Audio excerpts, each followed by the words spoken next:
Physics समझ में तो आ जाती है लेकिन फिजिक्स के न्यूमेरिकल बनते नहीं है, या आंसर अगर आते भी है तो गलत आते हैं या फिर बहुत टाइम लग जाता है। हेलो गाइस, मेरा नाम मोहम्मद जिब्राइल है, आप मुझे जानते हो। मैंने 685 स्कोर किया था नीट 2023 में, और नहीं जानते चैनल पे विजिट करो, जान जाओगे।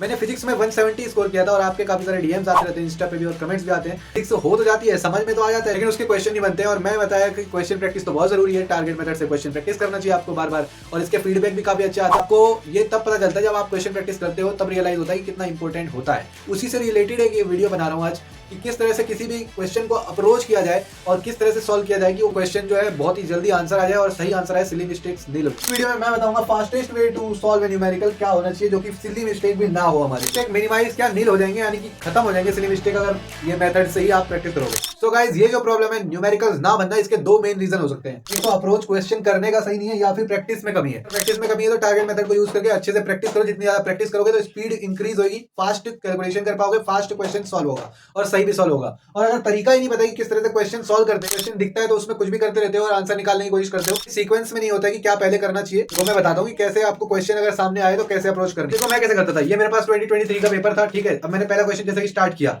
अब ये क्वेश्चन जो लिखा है उसमें देखो, an electric dipole is placed at an angle of the 30 degree with an electric field of the intensity इतना, ठीक है। ये दिया हुआ है, मेरे को क्या दिया वो मैंने पढ़ लिया, और तुरंत मैंने वहां पे जो यूनिट दे रखी है ना, सबसे पहले ये देख लेता है कि यूनिट कैसी है। कई बार यूनिट से खेल जाता है क्वेश्चन, तो इसलिए सबसे पहले यूनिट देख लिया करो। हाँ, न्यूटन पर कूलम दे रखा है, यूनिट अभी तक ठीक है। अब इसने जहां तक जो बोला है उसका तुरंत ही वहां पे आप डायग्राम बना लो। उसने बोला है एक इलेक्ट्रिक फील्ड के 30 डिग्री पे एक डायपोल रखा हुआ है, तो 30 डिग्री बना लिया और इलेक्ट्रिक फील्ड बना लिया। इलेक्ट्रिक फील्ड की यहाँ पे वैल्यू भी लिख सकते हो, नहीं भी लिखोगे तो भी चलेगा, लेकिन ये लिख दिया आपने, इतना कर दिया, ठीक है। यहाँ तक हो गया क्वेश्चन। अब आगे बढ़ते हैं। इसमें भी आपको जो अंडरलाइन करना है तो आप अंडरलाइन कर सकते हो, जैसे कि एंगल जो दे रखा है ना 30 डिग्री, तो वो एंगल मार्क कर लेना, आप अंडरलाइन कर लेना। उससे आपको ये भी पता रहेगा कि 30 डिग्री एंगल किससे किससे है। कई बार ये इससे ना देकर के उससे वर्टिकल से दे देता है, ऐसे भी कर देता है, तो चीज ध्यान रखना। अब देखो, अब आगे पढ़ूंगा मैं।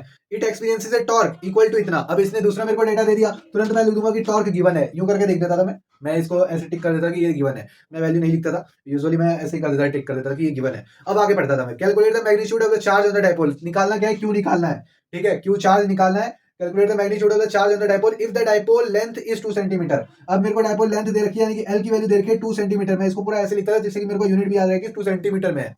अब इतने में ही ये क्वेश्चन खत्म हो गया, ठीक है। ये अगर आपने सही लिख लिया ना, तो अब आपका सिली मिस्टेक होगा ही नहीं, क्योंकि आपने ये सारी चीजें तो लिख ली जो डेटा दिया हुआ था। अब क्वेश्चन में गलत कहां से होगा, आपके सामने चीजें रखी हुई है, आपको क्वेश्चन करना है। फॉर्मुला तो याद होना ही चाहिए, जो आपने पढ़ा है, तो फॉर्मुला डायरेक्ट लगाओगे। आप क्या लगाओगे, पी साइन थीटा होता है टॉर्क का formula, P sine theta equal torque.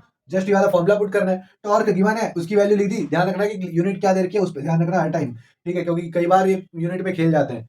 P sine theta में टॉर्क की वैल्यू आपने डाली, पी की वैल्यू क्या रखोगे, क्यू इंटू में एल, और एल कभी कभी जो 12 होता है वो हाफ लेंथ जब दी होती है तब होता है। यहाँ पे पूरी लेंथ दे रखी है डायपोल लेंथ जो कि 2 सेंटीमीटर है, तो आपको क्यों निकालना है, लेंथ को आप सेंटीमीटर से मीटर में कन्वर्ट कर लेना, और पी ई भी दे रखी है, उसकी वैल्यू रखना, और साइन थीटा 30 डिग्री, 30 डिग्री भी किस में दे रखा है ये भी ध्यान देना। जब आप यहाँ लिखोगे तो एक बार सोच लेना कि ये एंगल कौन सा दिया था, ये आपके दिमाग में आ जाना चाहिए। आपको याद आना चाहिए कि 30 डिग्री जैसे कि इसने इलेक्ट्रिक फील्ड और डायपोल में दिया तो कोई दिक्कत नहीं है। कई बार जो क्वेश्चंस होते हैं उनमें दूसरे एंगल दिए होते हैं, वर्टिकल से एंगल दिया होता है और हॉरिजॉन्टल से लेना होता है, ऐसे क्वेश्चन भी होते हैं, तो उनमें ध्यान रखना है। साइन थीटा आपने पुट किया, साइन 30 डायरेक्ट, ठीक है, और उसके बाद ये टॉर्क रखा, तो क्यू की वैल्यू यहाँ से आप डायरेक्ट निकाल लोगे।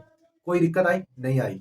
और इसमें जो क्वेश्चन का आंसर आएगा वो भी गलत नहीं आएगा, कभी चांस ही नहीं बन पाएगा, तो इससे आपके सिली मिस्टेक नील हो जाएंगी ऑलमोस्ट। अब इस क्वेश्चन में कुछ भी नहीं बचा, तुरंत आंसर आ जाएगा, Q equal to millicoulomb आ जाएगा। कोई दिक्कत नहीं आएगी। करना है, क्वेश्चन को पढ़ना है, उसमें जो जो डेटा मिलता है उसको पिक्टोरियल रिप्रेजेंटेशन करना है अगर बन रहा है उसमें तो, और जो भी डेटा मिलता है उसको अलग से लिख लेना है, टिक कर लेना है, या फिर ऐसे कर सकते हो। और उसके बाद उस क्वेश्चन को अप्रोच करना है, क्या फॉर्मुला उसमें लगेगा वो रिकॉल करना है, फॉर्मुले को पुट करना है, आंसर निकाल देना है, खत्म, यही है। और क्वेश्चन पेपर पे ट्राई क्या करना ही है कि जितने भी इंपॉर्टेंट कीवर्ड्स हैं उनको मार्क करना है। जैसे टॉर्क दिया है, सेंटीमीटर में दिया है, यूनिट दिया है, ये सबको मार्क करना है। जैसे एक क्वेश्चन और देखा था, तो क्वेश्चन आया था कि the angular acceleration of the body moving along the circumference of the circle is, बहुत ही इजी क्वेश्चन है कि जो, और ऑप्शन दे रखा है कि किस डायरेक्शन में होगा। तो इसने जो एंगुलर एक्सेलरेशन बोला, सबसे पहले आपको उसे अंडरलाइन करना है कि इसने एंगुलर एक्सेलरेशन बोला है। जो मर्जी एक्सेलरेशन मत लेना, अल्फा की बात कर रहा है वो। ऊपर मैंने इसमें मार्क भी कर दिया, ऊपर लिख भी दिया, अल्फा की बात कर रहा है, तो मेरे को अब कभी कंफ्यूजन नहीं हो। दूसरे राउंड में भी इस क्वेश्चन पे अगर दोबारा से आता हूं तो भी मैं डायरेक्ट देख लूंगा कि एंगुलर एक्सेलरेशन बोला था, मैंने अल्फा ही लिख रखा, तो मेरे को कोई कंफ्यूजन नहीं रहेगी। ऐसे ही क्वेश्चन है, errors in the measurement which arises due to the unpredictable fluctuations in the temperature and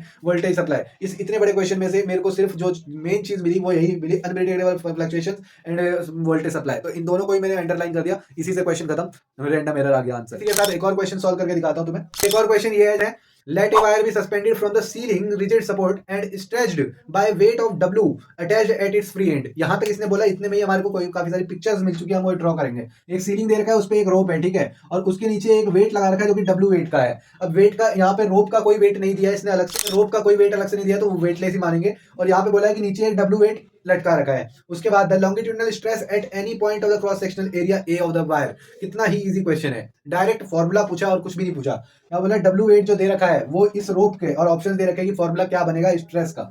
W bye ए आ जाएगा, ए एरिया हो गया of the rope, area of the cross section, और डब्ल्यू उसका वेट नीचे का, क्योंकि वायर का तो कोई वेट ही नहीं है ना, इसलिए डब्ल्यू बाय ए आंसर आ जाएगा। ये तरीका होता है किसी क्वेश्चन न्यूमेरिकल को सॉल्व करने का, अप्रोच करने का। इसके बाद आपकी गलती होने के चांसेस बहुत कम हो जाते हैं, सिली मिस्टेक नहीं के बराबर होते हैं, और आंसर भी आ ही जाता है क्योंकि आपने सब कुछ करेक्ट वे में किया है। आपको जो फॉर्मूला याद आया आपने उसको अप्लाई किया। तो यही करना है, क्वेश्चन की रीडिंग करनी है। जैसे ही आपको कोई डेटा मिले, कोई पिक्चर अगर माइंड में बन रही है तो उसको ड्रॉ करो साइड में, उसी पेपर पे रफ पे उसके बगल में जो क्वेश्चन है उसके बगल में ही ड्रॉ कर लो, और जो जो डेटा है उसके ऊपर टिक कर दो, या फिर उसको अंडरलाइन भी कर सकते हो। यूनिट का ध्यान रखना, और जो भी कीवर्ड्स हैं उनको अंडरलाइन जरूर करना, ठीक है। उससे आपको याद रहेगा कि आप अगर सेकंड राउंड में भी अगर क्वेश्चन को अटेम्प्ट करते हो कि पहले अगर गलत हो गया तो सेकंड राउंड में भी आते हो तो आपको डायरेक्ट दिख जाएगा, सामने ही दिख जाएगा हर एक चीज, तो उससे आप बड़ी जल्दी आंसर निकाल लोगे। तो ऐसे ही करना है, और इसी को बार बार प्रैक्टिस करना है। जैसे कि मैंने सेकंड चीज बताई थी कि दूसरा है प्रैक्टिस करना। इसी मेथड को जब आप क्वेश्चन कर करके प्रैक्टिस करते रहोगे ना तो बहुत अच्छे से आपको आ जाएगा। आपको ड्रॉ करने की भी जरूरत नहीं पड़ेगी। जैसे कि उस वाले क्वेश्चन में भी मैंने इलेक्ट्रिक फील्ड वाले में ड्रॉ नहीं किया था, क्योंकि मेरे को डायरेक्ट फॉर्मूला याद आया, मैंने डायरेक्ट वैल्यूज पुट करी, आंसर आ गया। तो काफी क्वेश्चन इस वजह से आपको ड्रॉ ही करना नहीं पड़ेगा, और बहुत जल्दी आंसर आ जाएगा, फास्ट स्पीड हो जाएगी काफी ज्यादा प्रैक्टिस के बाद, ठीक है। तो ये दोनों चीजों को अप्लाई करो और क्वेश्चन करो, फिर देखना अगर आंसर नहीं आया तो मेरे से बोलना। क्योंकि किसी भी न्यूमेरिकल को करने का अप्रोच यही होता है, अगर अप्रोच अगर गलत थी तो उसको सुधारो, अगर प्रैक्टिस नहीं करी है तो उसको सुधारो, दोनों चीजें करनी पड़ेगी। उसके बाद आपके बहुत जल्दी बहुत फास्ट आंसर आएंगे। तो इस वीडियो में यही था, चलता हूँ इस वीडियो से भी, मिलूंगा फिर कभी, बाय।